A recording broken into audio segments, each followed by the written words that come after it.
আজকে দেখবেন আমাদের ফেসবুক পোস্টে খালি গালিগালাজ।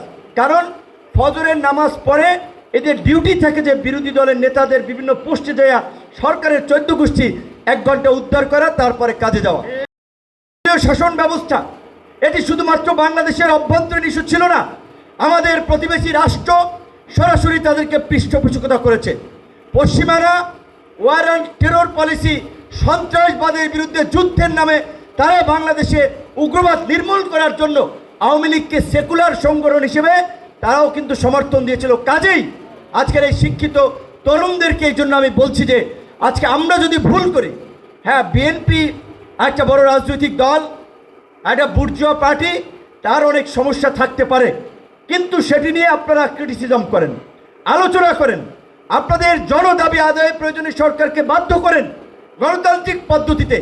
কিন্তু আজকে একটা সরকার 1 বছর হয় নাই, 2 বছর হয় নাই, 6 মাসের মধ্যে সরকারকে ফেলে দেওয়ার জন্য সরকারের বিরুদ্ধে যেভাবে প্রপাগান্ডা ক্যাম্পেইন করছে, অনলাইনে বট বাহিনী, জামাত বাহিনীরা দেখতেছেন।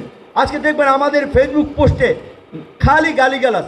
কারণ ফজরের নামাজ পড়ে এদের ডিউটি থাকে যে বিরোধী দলের নেতাদের বিভিন্ন পোস্টে দেয়া সরকারের 14 গোষ্ঠী 1 ঘন্টা উদ্ধার করা, তারপরে কাজে যাওয়া। আবার ঘুমাতে যাওয়ার আগে 1 ঘন্টা, এবং ওই যে তারেক ভাই বলেছে এমনভাবে ব্রেন ওয়াশ করে যে এইটা তাদের ইবাদত।